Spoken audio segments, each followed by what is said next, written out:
Hello viewers, welcome to Jeevas Nalabagam. இன்னைக்கு வந்து homemade chocolate ice cream செய்யலாம்ட்டுங்க. Same procedure mango ice cream க்கு நான் என்னென்ன யூஸ் பண்ணனோ அதே same ingredients தான். நாம அந்த mango ice creamனால நம்ம mango யூஸ் பண்ணிருக்கோம்.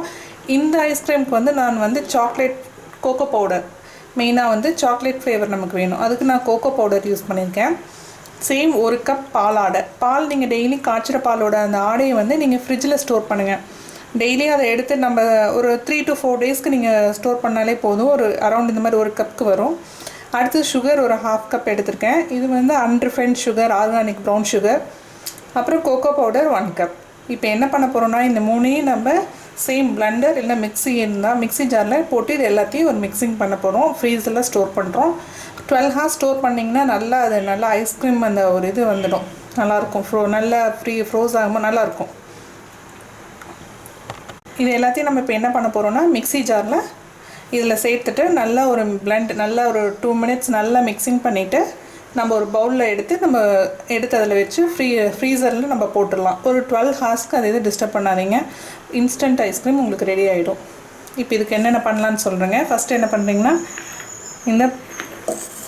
இந்த கோகோ பவுடர்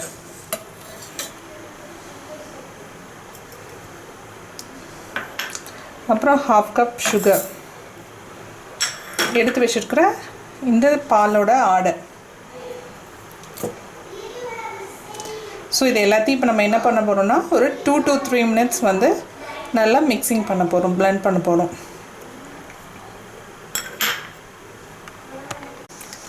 இங்கே பாருங்கள், நான் நல்லா பிளெண்ட் பண்ணிட்டேன். ஸ்டார்டிங் நம்ம கோகோ பவுடர் போட்டிருக்கனால கொஞ்சம் திக்காக இருக்க மாதிரி தான் இருந்தது. பட் ஆனால் மிக்ஸ் பண்ண பார்த்திங்கன்னா நல்லா மிக்சியில் ஒரு 2 to 3 மினிட்ஸ் பிளெண்ட் பண்ணும்போது பார்த்திங்கன்னா நல்லா மிக்ஸ் ஆகிடுச்சு. இப்போ நீங்கள் இதை எடுத்து ஒரு பவுலில் போட்டு நீங்கள் ஃப்ரீசரில் போட்டுடுங்க. ஒரு 12 ஹார்ஸ்க்கு அப்புறம் எடுத்து பார்க்கலாம் எப்படி இருக்குது. இப்போ பாருங்கள், நான் இந்த மாதிரி ஒரு பவுலில் எடுத்து வச்சுருக்கேன். இந்த சுகர் வந்து நீங்கள் வந்து இதில் பவுடர் பண்ணியும் போட்டுக்கலாம். நான் டைரெக்டாக போட்டிருக்கேன். நீங்கள் பவுடர் பண்ணி போட்டிங்கனாலும் நல்லாயிருக்கும். இப்போ இதை நம்ம என்ன பண்ணுறோம்னா ஃப்ரீஸில் ஒரு 12 ஹார்ஸ் ஸ்டோர் பண்ணி வச்சிடலாம். இது 12 ஹார்ஸ்க்கு அப்புறம் எப்படி இருக்குன்னு பார்க்கலாங்க. ஐஸ்கிரீம் எப்படி இருக்குன்னு பார்க்கலாம்.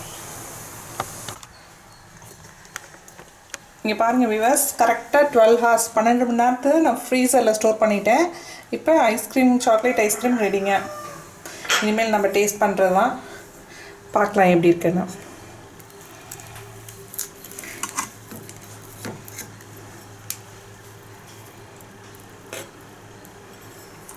இது ரொம்ப சிம்பிள் அண்ட் ஈஸி மெத்தடு.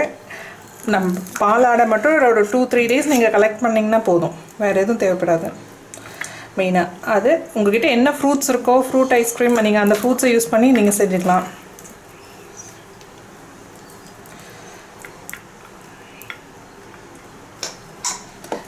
இங்கே பாருங்கள், சூப்பர்பான ஐஸ்கிரீம் ரெடி. நம்ம குழந்தைங்களுக்கு வீட்டில் இந்த மாதிரி ஐஸ்கிரீம் செஞ்சு கொடுக்கலாம். நம்ம கடையில் வாங்குறத விட இதில் எந்த ப்ரிசர்வேட்டிவும் எதுவும் கிடையாது. இன்ஸ்டன்ட் 1 or 2 டேஸில் நீங்கள் சாப்பிட்டுக்கலாம். உண்மையாலுமே சூப்பராக எம்மியாக இருக்குங்க டேஸ்ட்டு. நீங்களும் ட்ரை பண்ணி பாருங்கள். செஞ்சு பார்த்துட்டு உங்களோட கமெண்ட் சொல்லுங்கள். மறக்காமல் சப்ஸ்கிரைப் பண்ணுங்கள். பெல் பட்டனையும் கிளிக் பண்ணிவிடுங்க. தேங்க்யூ.